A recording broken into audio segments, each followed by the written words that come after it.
Today with me is a lady whose book got endorsed by His Holiness the Dalai Lama.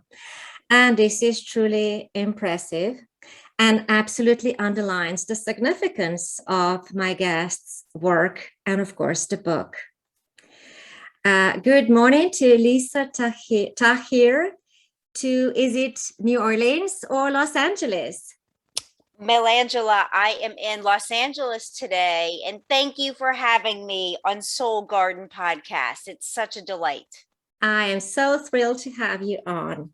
Now, if I may, at this very beginning, may I brag just a teeny tiny little bit? Sure. Now, unlike Lisa, who is a renowned podcaster, mind you, last year, if I'm not mistaken, over 1 million downloads you reached recorded on your podcast. That is correct. Wow, that is just awesome. So unlike you, I'm really a beginner.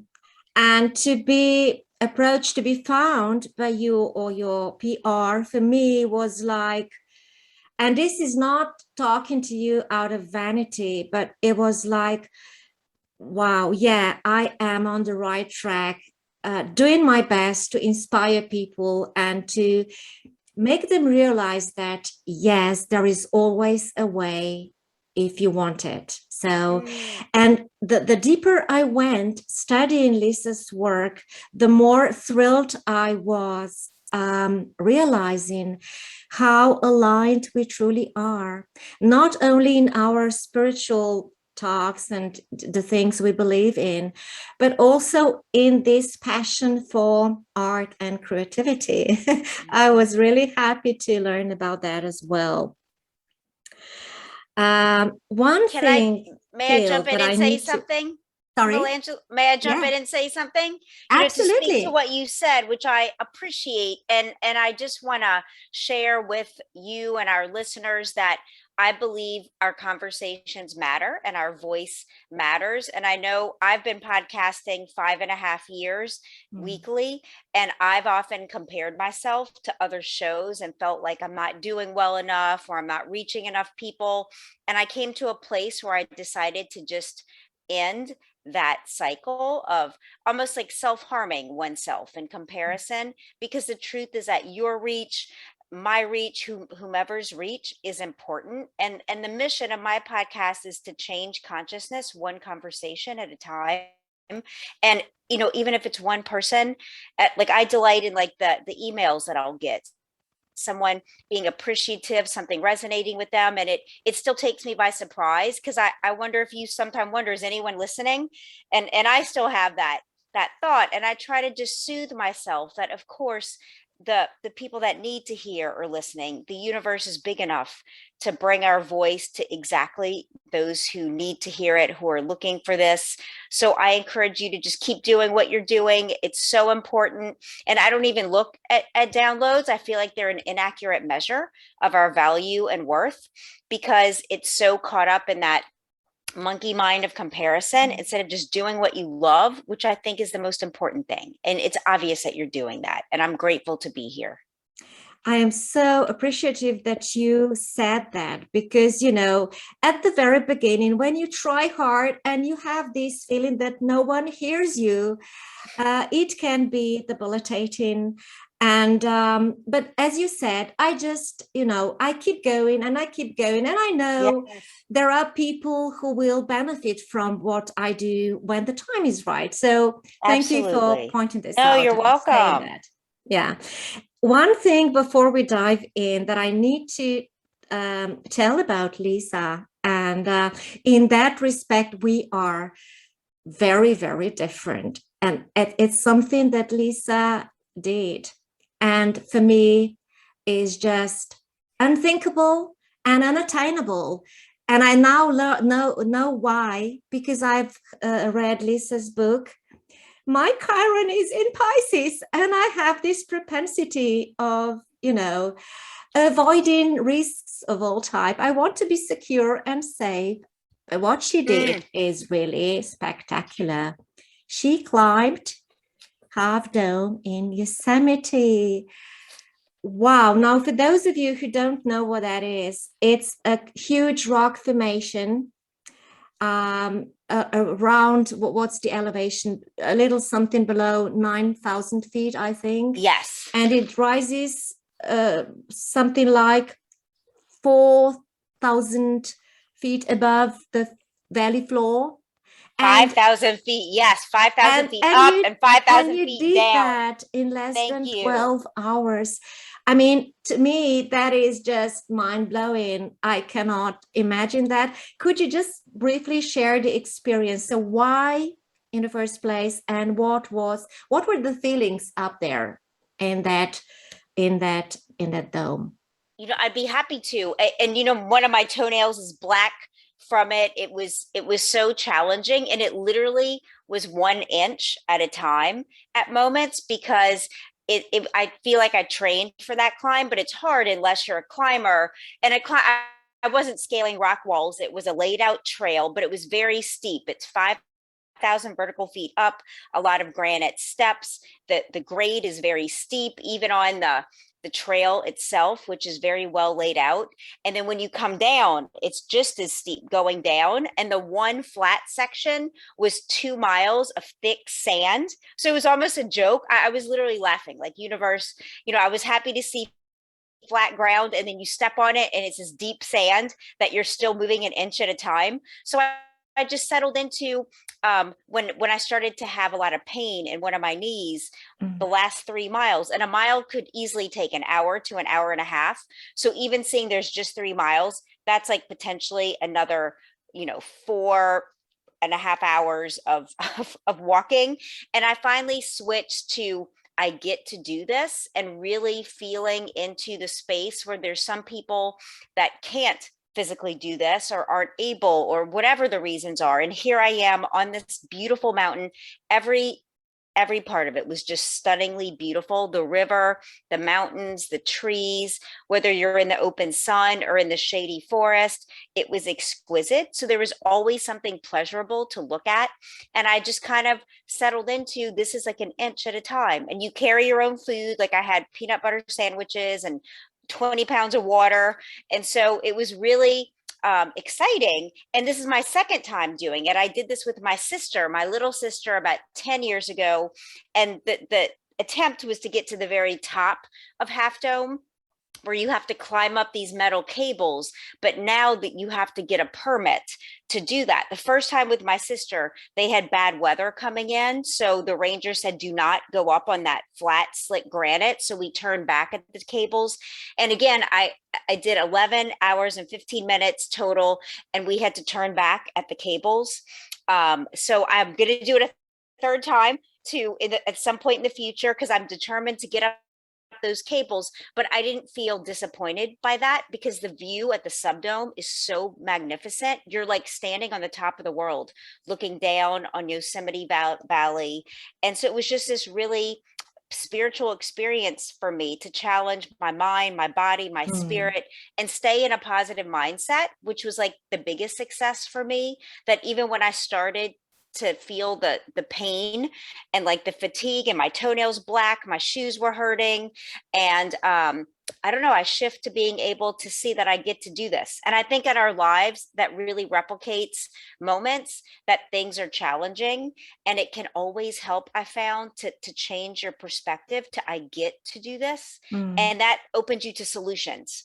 What do you think about that? And it's absolutely agree. And it's also rewarding, because not only were you doing that for yourself, as you said, you were doing that for so many of us who don't even think about, adventures like that. Right. Yeah. Right.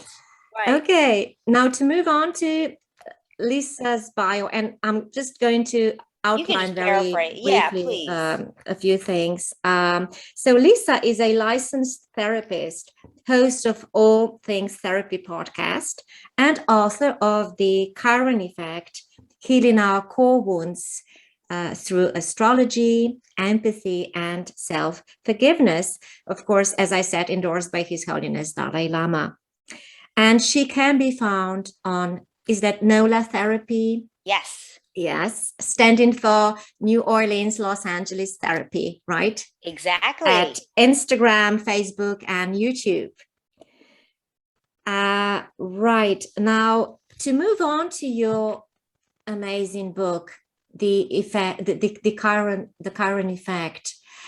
I believe we first need to say a word or two on who or what Chiron is to our listeners. Sure. You Yeah. know, quite simply, Chiron in astronomy is both a minor planet and comet.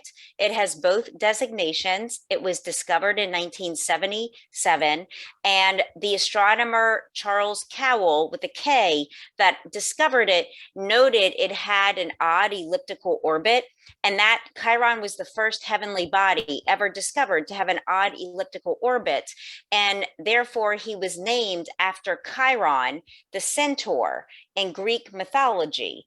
And Chiron in Greek mythology, Chiron, is the founding father of the healing arts. In Greek mythology, he lived this wonderful life teaching Asclepius, the founding father of medicine. And we know Asclepius by the symbol of the staff of medicine. When you go to the doctor and there's the staff with the two snakes intertwined, Chiron gave that to Asclepius, whom he tutored. And so I thought that was interesting that Chiron is in Greek mythology, in astronomy. And then Carl Jung wrote about our collective unconscious and these archetypes. And I remembered from grad school, in social work school, that Chiron is one of the archetypes of the wounded healer. And that still didn't mean so much to me as I was, discovering and learning about Chiron and studying. What really kind of hit home is when I also read and learned that Chiron in astrology is a placement in our birth chart. Just like many of you might know, your sun sign is Libra or Scorpio or Gemini. You might even know your rising sign, where your moon is. That Chiron is a placement just like that. And Chiron is in its own unique planet. Like for you, I heard you say it's in Pisces. And I started to kind of lean into this and what that meant. And I was reminded that in psychology, Sigmund Freud talked in 1914 about the repetition compulsion. And it's about our patterns and our relationships that are imprinted upon us in our childhoods by our primary caretakers. And I also knew that that was spoken about by object relationists. They kind of didn't know exactly how we end up orbiting or frequenting these patterns in our relationships, but it's definitely based upon what we've learned, what we've experienced. And that's what Chiron in our birth chart speaks to. It's this patterning based upon what we believe to be true for ourselves. And we can only go as far as our largest limiting belief, which is kind of an interesting way to look at it, that we can live as far into our lives as we believe that we can.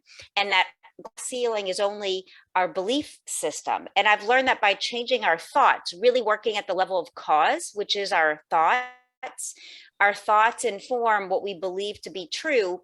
And then that dictates our actions and the frequency, the orbit we have, that I call the Chiron effect, that we're at the effect of these thought patterns in our lives. And that's what I started to write about, like assembling, synthesizing all of this, and an easy way to understand based on work and generating your Chiron placement, understanding a bit why that is, that this might be the pattern for you that you experience, and then the things you want to change, practical takeaway steps and affirmations that you can use.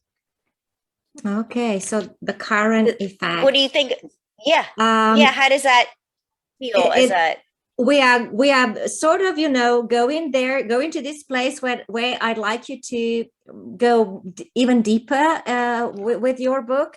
But at this point, I would like to have another, I have another question here for you. Now, we all have this sort of, anger. We all have experienced that anger and loss and sadness and all types of sort of, things that have us hurt and sort of make us act in that animalistic way. And that is perfectly fine if you stay with this negative emotion for some time. But when you dwell on that emotion for a longer period of time, that is really no good for you. That at least that's what I believe. Would you agree on that? I would. And I like the way you're saying it. We live life, and the more life we live, the more experiences we have, just Mhm. naturally by virtue of time. And when someone hurts us, when something happens that's negative, we like recoil. It's like you put your hand on the hot stove and you're never going to do that again once you're burned once.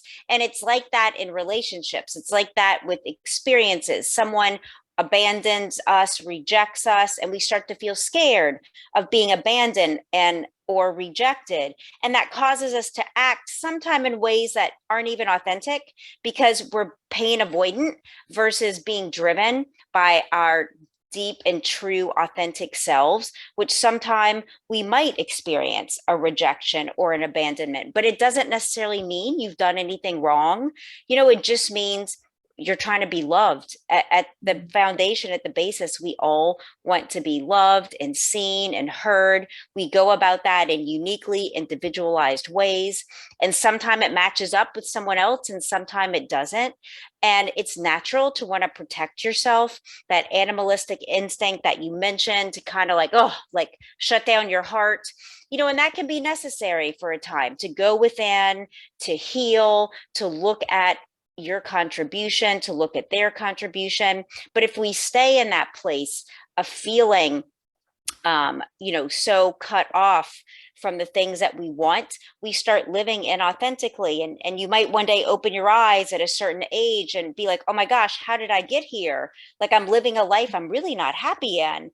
And you look back and it's been 5, 10, 20 years. You might be in a relationship that you kind of never were happy in to begin with, but maybe it didn't trigger some of the old wounds that you had, so it felt safer than one that maybe did trigger some wounds, but those wounds are to help us heal and really clear them up and be free. So it's just a way of knowing that when things happen in our lives that feel painful, that don't make sense, there's so much information that we can learn from, and to really invite yourself into that conversation with the experience. Like, what do you have for me to learn? What can I take from this that's going to help me be more of who I am?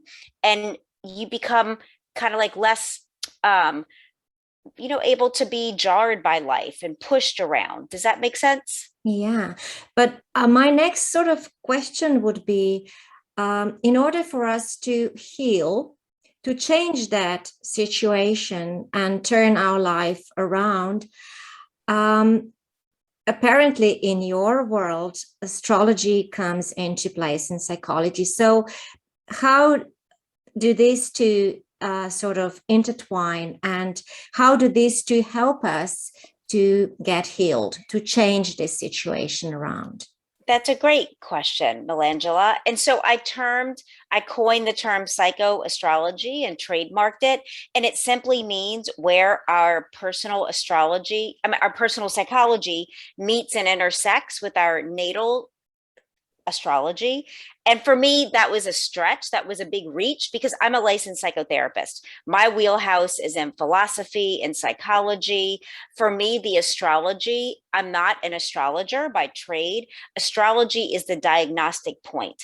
And I saw astrology's gift as a sacred and symbolic language to help us understand a blueprint, a set of patterns that may or may not be operating in our lives. And so astrology is like the diagnostic point. You enter your date of birth, your time of birth. If you have it in my interactive website, you get with the book. There's also a chart in the book, and it will generate. Like for you, my Chiron is in Pisces. So for you, the reader, you'll see where your Chiron is. And then I invite you to start from the beginning of the book, because creating this container for change and healing starts with a process that's like a journey. Like you're going on that trail, you're going on that hiking trail into your own mind and soul. And so psychology and taking personal responsibility and spirituality are the remediation and kind of the path, the prescription for healing that I outlined for you. Thank you for this. Now, Yeah.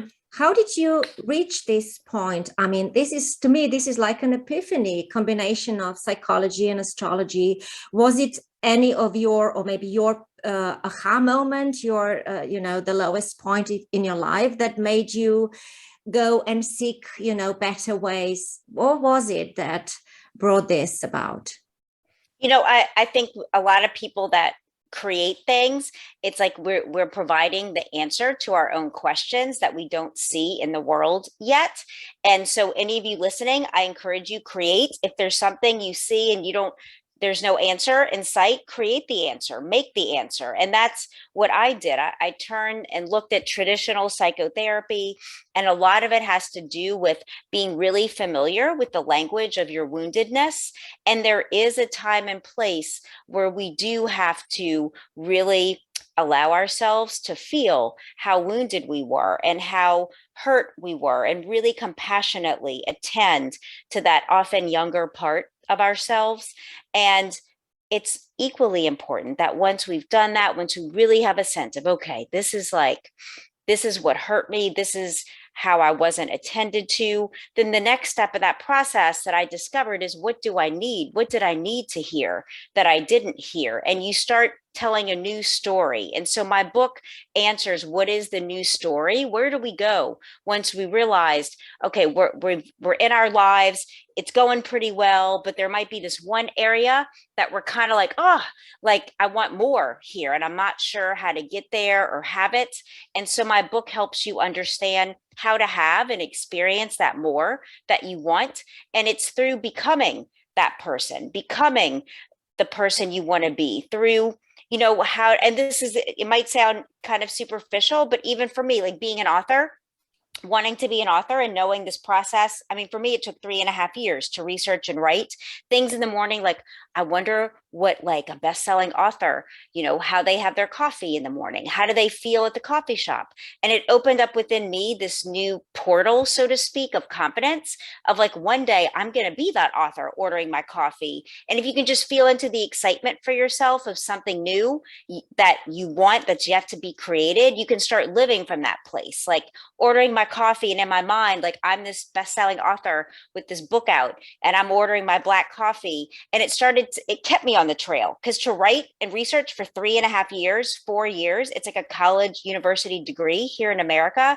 It's a lot. It's lots of times by yourself on the computer, 4 years of like staying committed to a goal. And I think a lot of people give up too soon, because it is hard, because it is lonely, because it does feel like, is this even going to matter? When you start hiring editors and literary agents and you're paying these people, it's kind of like really having to have belief, like with you with podcasting. Is anyone listening? Is anyone going to read this book? So this is kind of a segue, but it's what the book is really about. It's about following your dreams. It's about really living the life that you want, and staying the course, because often the course, it might just be you with you, and you're going to confront all those doubts. And my book helps you understand when you're doubting, when you're feeling not good enough, Chiron and Aries, a wounding in your value and worth. What can I do to know that I actually am good enough, and my feelings are natural and normal? And these are some ways I can affirm myself, even if no one else is, that you're always there for you. So basically, you were truly committed for something you believed in, and you were also manifesting all the way along, playing the role of this renowned author already, and it just worked out perfectly. And it still is, it's still unfolding. Again, we're always on the path. We're gonna, like, you're gonna achieve something, and there's always gonna be more that you deeply desire. You're gonna be inspired again. And so it's like, I think for people, one of the things I've had to soothe myself around is like, you're always on track and you're never going to get it done. Abraham Hicks teaches this in their material. And it's like, it's okay. Like, and where you are is good enough. I think it's really important to tell yourself that every day. I'm right where I need to be. I'm plenty. I'm doing well, because otherwise we can get on this achievement wheel where we're never truly allowing ourselves to feel the comfort and the enoughness of who we are. That's not performance based. So I think it's really a balance of all of this self-talk and managing your mind that can really help you in your life. Thank you. And you should also, we all should also respect that all the steps need to be taken. You cannot skip any, because otherwise that's no good. Just, taking the time and being appreciative of what you can do and what you have done to the point. Absolutely. Yes. Yeah. Yes.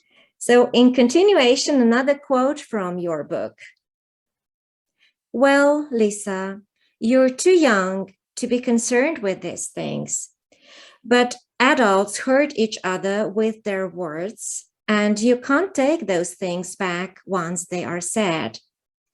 The Bible is teaching you to be careful with the words you speak. That's all, sugar. You don't have to worry about that now, dear. I love you so much. Let's go to bed. Those were the words Mimi, Lisa's grandmother, said to her granddaughter before they fell asleep. And why would I bring this up? Because in my view, that there's this significant relationship with or between common sense, the great wisdom and the teachings of the masters and the Bible. And if only we respected that, I think this world would be a much better place to live. So I was curious reading your book, to what extent your granny inspired you and influenced you, especially when you were talking about hope and forgiveness and unconditional love. Oh, that's a beautiful question. And I'd love to talk about my grandmother, Mimi, my grandfather, Pop. They were so influential in my life.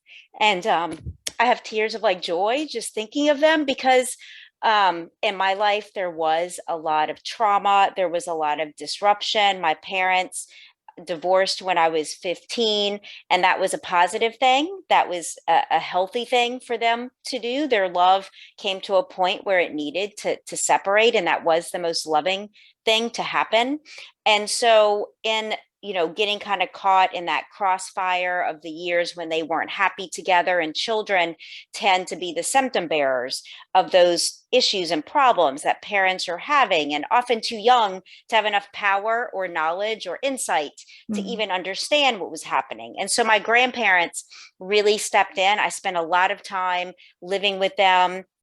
And I come from a multicultural family. My father is from Pakistan, a Muslim family, and my mom is Irish, an Episcopalian family. And so a good thing in my life, I was always able to choose, do you want to pray with the Muslim family facing Mecca, or do you want to go to Episcopal church?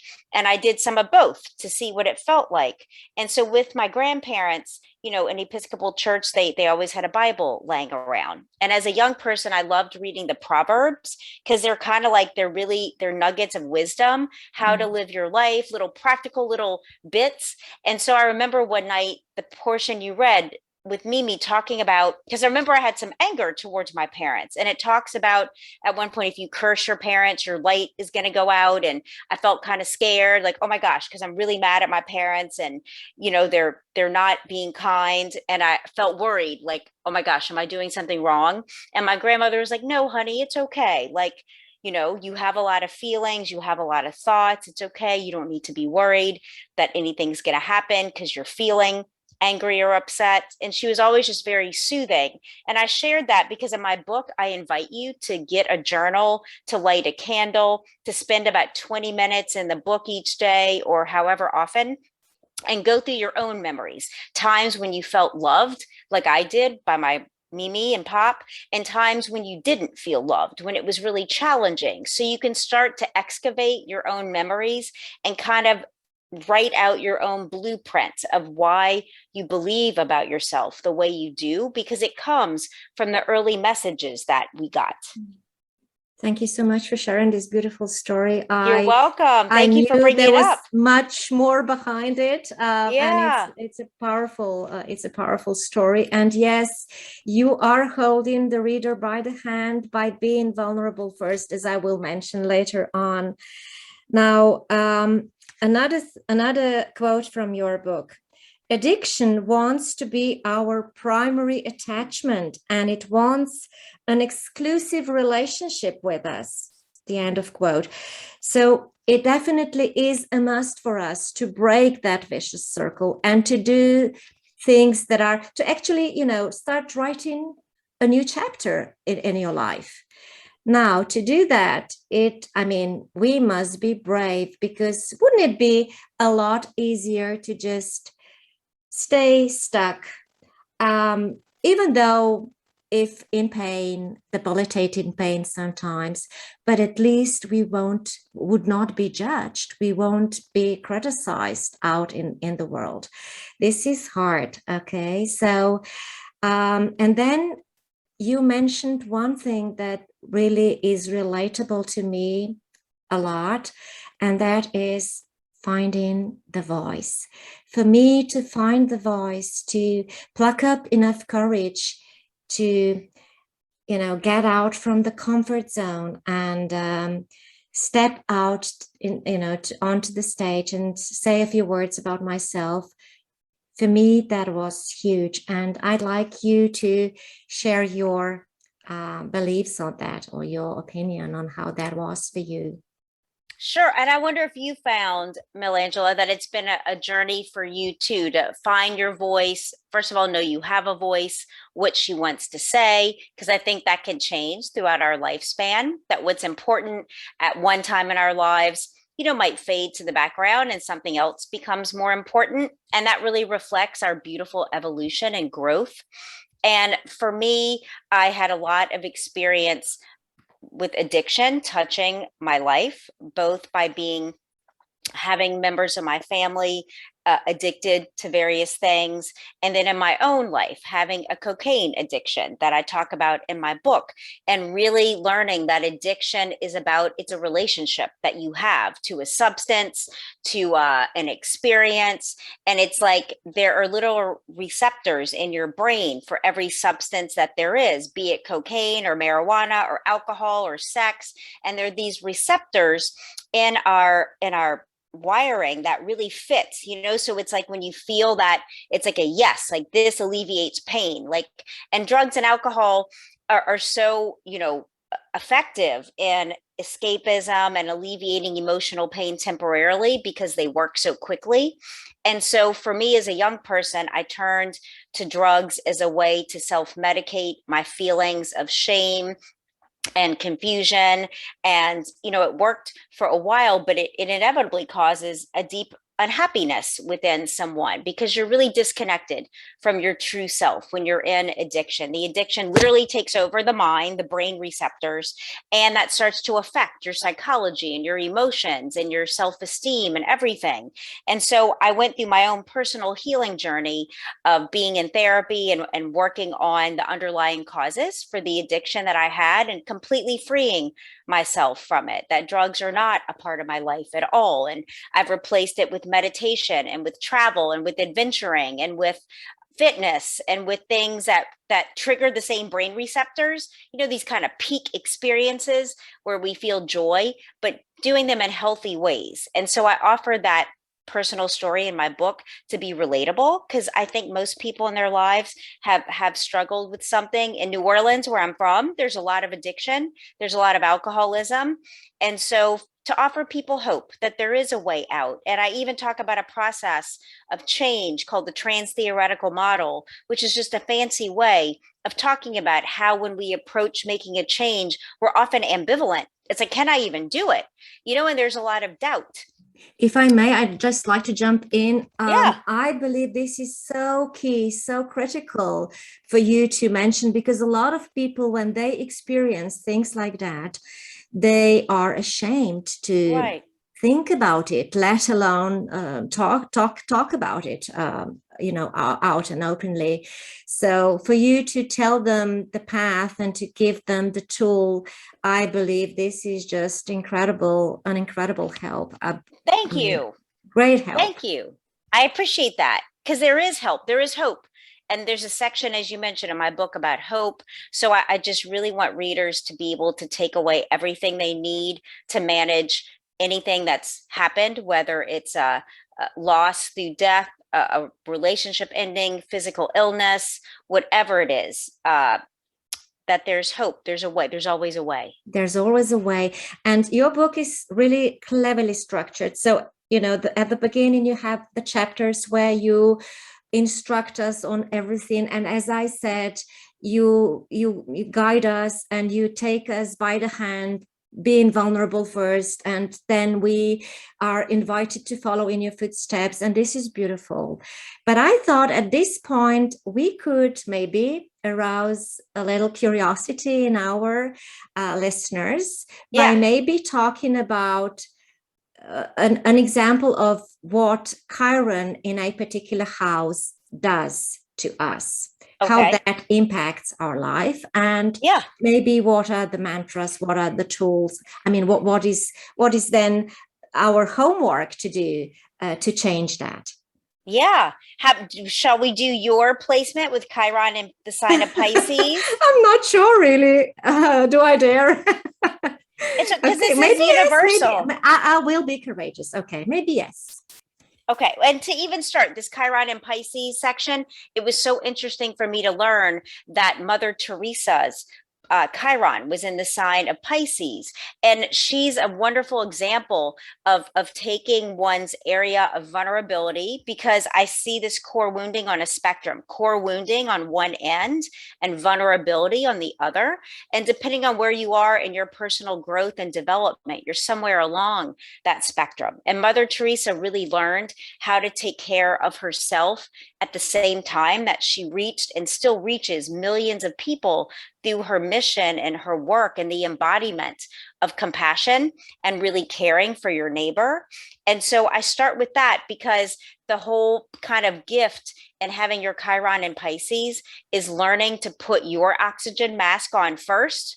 Like when you get on an airplane and the flight attendant tells you at the start of every flight, should we lose pressure and the masks drop down, put on yours first, and then aid and assist children and others around you. And it's almost counterintuitive to think about, like, me, take care of me first, but you can't give from depletion, and you can't give from poverty, and you can't serve from having nothing within you to offer. So it's always most important to really be in touch with your own spirituality, your own soul growth. Even talking your podcast, Soul Garden. How do you water the garden of your own soul? And in specific ways, like, what do you do? Who do you speak to? Who don't you speak to? And really having that at the forefront of your life, because with Chiron and Pisces, there can be a sense like you're disconnected from something greater, but you're not. So it's really about discovering, how do I feel and stay connected to what's important to me, to something greater than me. And I'm curious how this feels as I'm saying it, since this is what you've been when I read the, what I'm supposed to do now, I already felt a lot. I won't say better, but I could see a way. I could see a way that I have walked already. Because yes, looking back at how I used to be some 25 years ago. Yeah, I was there. I was a victim in a way as well, but I was taught and I was brought up the way to take care of others, to actually to be people pleaser as well. Yeah. So yeah, I can see how that must and has been changing for me. So absolutely. And I think your work and your podcast reflects that journey you've been on. A lot of people that are podcasters and healers and offering something of value from their own experience have totally begun to fully heal their Chiron vulnerability as you. So I think take it as like oh yeah, I'm on the path, like a confirmation that you're right where you need to be. Thank you. Right. Yeah, you're welcome. And your podcast, the All Things Therapy, yes, started like early March. Was it March 2016? Yeah, great memory. And it's been a success. Up until now, you had some noteworthy guests, quite a number of them. Can you mention some of them? Sure. Like I've interviewed Marianne Williamson, who's the New York Times bestselling author of at least 7 books and ran for president here in America recently. And her book, From Tears to Triumph, is what we discussed and she shared on my podcast. I've been such she's been such a mentor to me. Her book, A Return to Love, is beautiful if you haven't read it. And just she's been on the journey of deep soul searching and healing. And just, I've been so fortunate to hear her speak numerous times in Los Angeles and meet her. And just, it was such a delight and awesomeness to interview her, as well as John Gray, who wrote Men Are From Mars, Women Are From Venus, a very And may I awesome book. mention another one, Lisa, Who? at this point, authored by John Gray, Children Are From Heaven. This Oh, I was love that. such a tremendous help to me when I needed to raise my beautiful daughters, because they are like, very, very different, in short, and Yeah. it helped a lot. So yes, thank you to John Gray. Yes. And for me, podcasting, I don't know about for you, but it's really changed me. I still have some like today, my show's later today, and I have a little anxiety, but I've learned that anxiety often masks excitement. It's really like standing in for the excitement we feel. And I still have the thought, oh my gosh, am I going to speak well enough and do well? And it's like, oh, just put that aside and just talk. I mean, we're all human beings. I feel better after every show. And so I like that I still have some nerves, I guess, about each show, because I really care about my guest being highlighted and reaching people with messages that will be meaningful. I've started doing solo episodes in the past year, which was a stretch for me to just talk about whatever was on my mind. That's still new, and I'm getting comfortable with doing that. But I encourage you, if you want to start a podcast, do it. It's such a time for it, and people are listening. And another thing, every guest gives a lot and truly enhances not only my audience's beliefs and knowledge, but also me personally. Yeah. I learned so many things, like on a daily basis, really talking Me to too. beautiful people like yourself. Thank you. Me too. It's awesome. Yeah. And Lisa, last but not least, is a very creative person. She does glass art, and that's casting and pouring. In my view, this is quite a strenuous thing to do, isn't it? And the temperatures are high. Yeah. But you love it. I do love it. And again, for me, it's like a peak experience of really being absorbed in the moment. And that, to just touch back on healing from addiction, it's really about finding things that you can be absorbed in the moment. And that's when I think we're really alive. And for me, when I'm casting glass or blowing glass or watching someone do it, it's like it really draws you to the moment. So I encourage you listening, try to think about, maybe it's not every day you're able to do something that draws you to the moment, but plan those activities that do give you that real presence, that real like being here now. It's so delicious when we're in those moments of our lives. Do you feel the same way? Absolutely. They ignite that divine spark in us, Yes. I think. Yeah. It's just being connected with the divine. Yeah. Not being here in a way, but truly connected, and it's divine. So, yeah. Well said. What can we do to assist Lisa on her path? Definitely, I would recommend you visit her website and take a look at this beautiful book, which is available. You can purchase it on your from your site, isn't it? Yes. Yes. And even if you're listening and you have a favorite local bookseller, you can go in and give them my name and the title, and they can order it for you if you want to support locally, which can be awesome. It's available in the Amazon and online if you just Google my name, Lisa Tahir. And I would really love I'm going to rate your podcast on iTunes and give you a written review and star rating, because that really helps our podcast get out there. It's like an algorithm. So I encourage people to rate your show, Soul Garden Podcast. And I'd love for you listening to check out mine, All Things Therapy, and rate and review it as well, because it's how it gets put in front of more listeners. And that's one of the best things I think that can be done. Thank you. For both we'll of make us. Sure we do that. Thank you. Thank you. Yeah. reminding us of that. What can I say for the end? I mean, I've enjoyed every minute of this, and I hope our listeners have as well. So really happy to share space with you, Lisa, and Me thank you for your too. time. And thank you Thank for you. sharing your country with me. You sent me some beautiful pictures of Slovenia and Croatia when you were vacationing. And I just really appreciate that personal connection. Thank you for bringing me into that. Thank you very much. You're Thank welcome. you, dear listeners. And what can I say? Just, make sure you spark your life. That's all I can say. And stay tuned till next time. Much love from Milangela and Lisa today. Bye.